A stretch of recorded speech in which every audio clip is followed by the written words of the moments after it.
Hello, everyone. We are the Cardinal Castaways, and we are from Lamar University in Beaumont, Texas. And today we're going to be showing you guys our TSGC challenge for an alternate treadmill for exploration missions out in space. So, before we get started, here is a brief outline of what we're going to be talking about today. Some of these things include like the team overview, the introduction, the design concept, CAD drawings, and much more. So for our group members, starting from our left and then going to our right, is Rich Healy, Dushara Sahan, Christian Chavez, Isaac Santillan, Edgardo Ramirez, and our team leader, James Furby. This is our team patch. The Cardinal represents Lamar's official mascot. This is a current treadmill being used by NASA. It weighs around 1,200 pounds and its total power consumption is around 900 watts.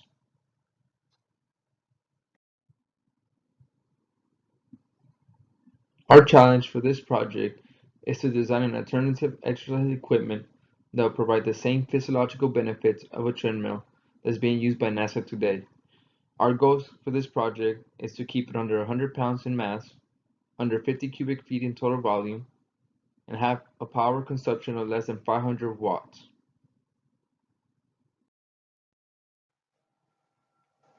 After being accepted for the design challenge, the team spent a significant amount of time brainstorming ideas that we thought could meet the challenge parameters. After meeting with a team of NASA engineers twice and evaluating the ideas, we used a Pugh Chart to organize our thinking. The team selected a concept of a lateral movement platform that would allow exercise similar to a Kinect home video game or Dance Dance Revolution.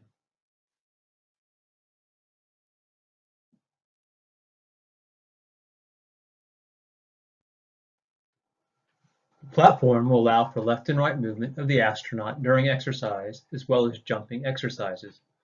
The astronaut could follow a standard workout regimen, or if the platform were paired with a video tracking technology similar to Kinect, the workouts could be tailored for each user and adjusted based on experience.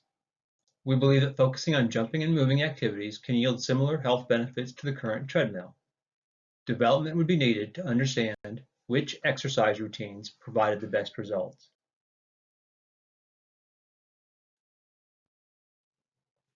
Our initial concept was a shallow platform using one continuous run of surgical tubing.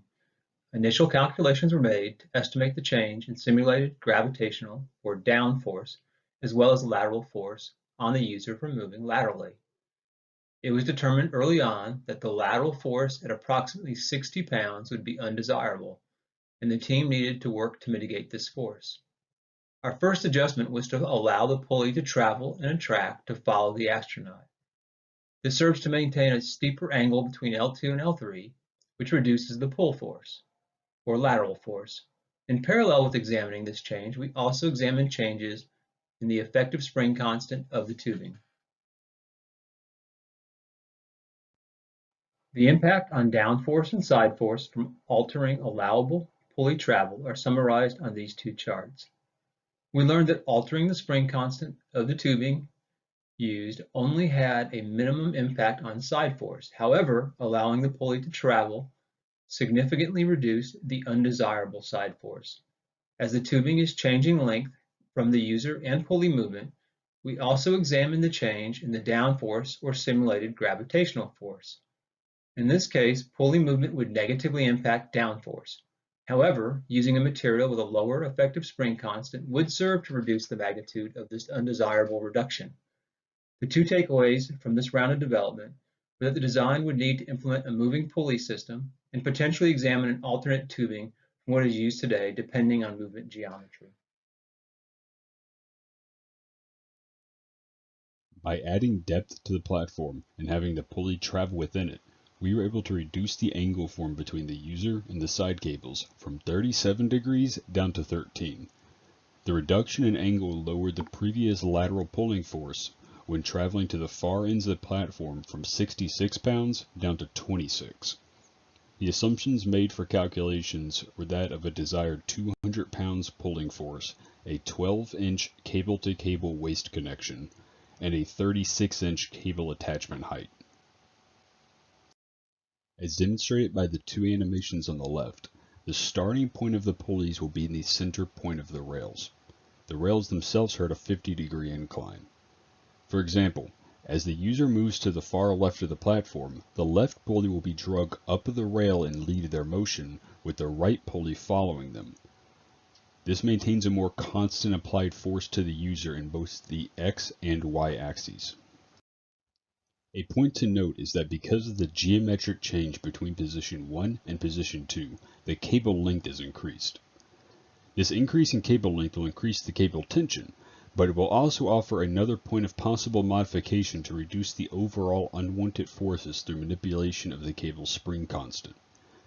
The lateral forces can be further reduced by various methods such as modification of the rail's shape, its angle, the height of the cable connections, and the width of the waist connections. For example, making the same assumption of attachment height by modifying the waist connections alone from 12-inch to 18-inch, the forces on the x-axis are reduced from 26 pounds to just 12. Now, any reduction comes at a cost. The closer the cables are to 90 degrees, the more interference the user might experience during rapid movement. One simple solution for exercises that do not require any lateral movement, such as simulated jumping jacks, is for the user to lock the pulleys into the far end positions. This would provide a stable platform with net zero lateral forces that the user could use for a multitude of stationary exercises. In a microgravitational environment, bones and muscles do not have to support the body's mass.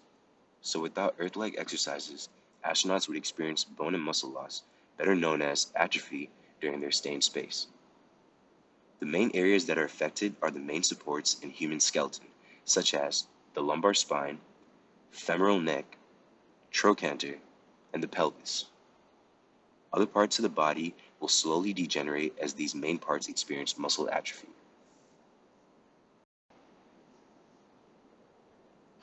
Here are a few exercises that can be done in a 2x3 foot space using the lateral movement platform.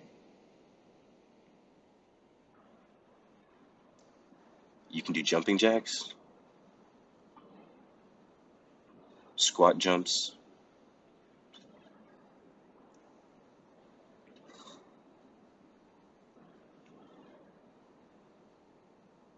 side-to-side jumps,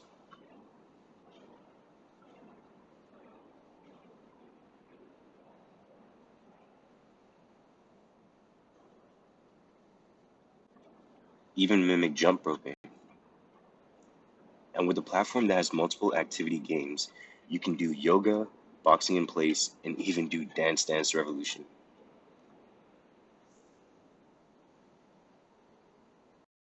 For the platform material, we had narrowed it down to 3 materials: 6061 aluminum, grade 5 titanium, and 304 stainless steel. A table was created in order to compare their specifications. Some of the specifications being ultimate tensile strength, yield strength, and their brindle hardness number. Also on this slide are the composition of each material, as well as the pros and cons. In the beginning of the presentation, there were certain specifications us as a team were supposed to follow, such as max weight, volume, and power consumption. In the graphs below, they show the mass and volume with the red line being the target to aim for and not surpass it. For the mass, the team is leaning towards selecting titanium due to its superior strength and hardness. However, selecting the material is subject to change as we find ways to improve our design next semester. In the end, the Cardinal Castaways were subjected to think outside the box in order to attain an idea in which would meet all the specifications provided by TSGC. The team is already looking forward to next semester to where small touches will be made on the design, as well as focusing on user interaction. This concludes our presentation. Thank you all for listening.